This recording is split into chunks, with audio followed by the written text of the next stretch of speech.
नमस्कार दोस्तों, स्वागत है आपका बीआरएच फैक्ट में। तो दोस्तों, आप जानते ही होंगे कि पाकिस्तान भारत से कितनी ज्यादा नफरत करता है और इसी नफरत के कारण भारत और पाकिस्तान में 4 युद्ध भी हो चुके हैं और इन चारों युद्ध में पाकिस्तान को मुंह की खानी पड़ी है। और अब इसी राह पर एक देश और निकल चुका है जिसका नाम है तुर्की। आए दिन हमें ये देखने को मिलता है कि जब भी भारत को घेरने की बात होती है वहीं पे पाकिस्तान और तुर्की दोनों साथ खड़े हो जाते हैं। खासकर कश्मीर के मामले पर ये दोनों देश एक दूसरे के सुर में सुर मिलाते हैं। दरअसल दोस्तों, तुर्की अपने लीडर रजब तैयब एर्दोगान के नेतृत्व में मुसलमानों का सबसे बड़ा लीडर बनने की हसरत पाले बैठा है। इसलिए तुर्की के प्रेसिडेंट मुस्लिम देशों के मुद्दों को उठाने की कोशिश करते हैं और जब भी बात आती है पाकिस्तान की तो तुर्की उसका खुलकर साथ देता है, क्योंकि पाकिस्तान एक ऐसा मात्र मुस्लिम न्यूक्लियर पावर देश है और इसी कारण से तुर्की पाकिस्तान की हर संभव मदद करने के लिए तैयार रहता है। फिर चाहे यूनाइटेड नेशन में कश्मीर का मुद्दा हो या फिर भारत के मुसलमानों की बात को उठाना हो, तुर्की हमेशा पाकिस्तान का साथ देता है। और यही नहीं, तुर्की पाकिस्तान की सेना को जमकर हथियार भी दे रहा है, जिसमें ड्रोन और नेवल शिप के साथ साथ पाकिस्तान की सेना को ट्रेनिंग भी दे रहा है। अब तुर्की और पाकिस्तान मिलकर कई मॉडर्न हथियारों पर भी काम कर रहे हैं, क्योंकि वैसे भी पाकिस्तान को चीन पर भरोसा रहा नहीं, क्योंकि चीन के हथियार इतने घटिया हो चुके हैं कि पाकिस्तान उनसे बहुत ज्यादा परेशान हो चुका है और पाकिस्तान भी अब ये चाहता है कि उसे क्वालिटी वाले हथियार मिले, इसलिए उसके लिए बेस्ट ऑप्शन तुर्की ही है। तो दोस्तों, अगर ऐसे में भारत का पाकिस्तान के साथ युद्ध होता है तो तुर्की उसमें बढ़ चढ़कर हिस्सा जरूर लेगा और भारत को नुकसान पहुंचाने की हर संभव कोशिश भी करेगा। तो इस वीडियो में आज हम आपको बताएंगे कि पाकिस्तान और तुर्की की सेना मिलकर अगर भारत पर हमला करती है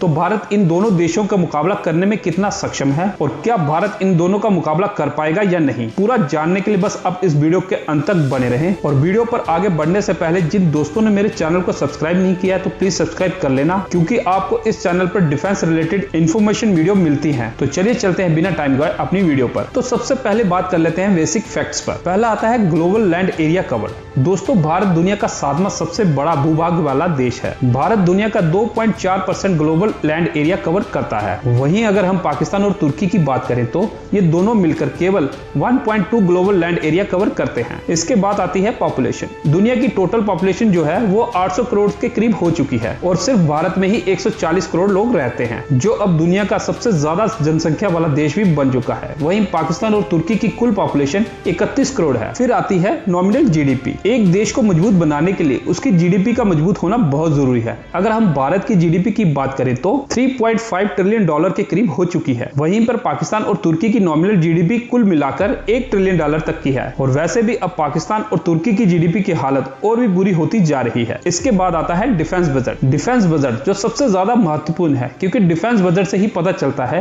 कि आपकी सेना के पास कितने ज्यादा पैसे और कितने अच्छे हथियार हैं। क्योंकि अगर आपके डिफेंस बजट अच्छा होगा तो आप अपनी सेना को एक से एक बढ़िया हथियार प्रोवाइड कर पाएंगे। तो भारत का जो डिफेंस बजट है वो 70 बिलियन अमेरिकी डॉलर के करीब है। और वही बात कर लेते हैं पाकिस्तान और तुर्की की, तो इन दोनों देशों का डिफेंस बजट कुल मिलाकर 20 बिलियन अमेरिकी डॉलर है। इसके बाद बात कर लेते हैं मिलिट्री रैंक की। तीनों ही देशों की मिलिट्री रैंकिंग देखें तो भारत की सेना दुनिया भर में चौथे नंबर पर आती है। वहीं पाकिस्तान की सेना दुनिया की 9वें और तुर्की की सेना दुनिया की 13वें नंबर की सेना है। अब चलते हैं एयर एंड मिलिट्री पावर पर। भारतीय सेना में एक्टिव और रिजर्व दोनों मिलाकर करीबन 26 लाख मिलिट्री पर्सन है। वहीं तुर्की और पाकिस्तान में एक्टिव और रिजर्व दोनों मिलाकर करीबन 17.5 लाख मिलिट्री पर्सन है। टोटल मिलिट्री एयरक्राफ्ट, हवाई ताकत की बात करें तो भारत के पास 2200 के करीब मिलिट्री एयरक्राफ्ट है। वहीं तुर्की और पाकिस्तान के पास 2400 मिलिट्री एयरक्राफ्ट है। फाइटर जेट की बात करें तो भारत के पास 560 के करीब फाइटर जेट है। वहीं पाकिस्तान और तुर्की दोनों के पास करीब भारत के जितने ही फाइटर जेट है। फिर बारी आती है ग्राउंड एयरक्राफ्ट की। ग्राउंड एयरक्राफ्ट भारत के पास करीब 130 के आसपास है। वहीं तुर्की और पाकिस्तान दोनों देशों के पास कुल मिलाकर 90 ग्राउंड एयरक्राफ्ट के करीब हैं। कॉम्बैक्ट हेलीकॉप्टर भारत के पास 37 के करीब है। वहीं तुर्की और पाकिस्तान दोनों के पास 160 के करीब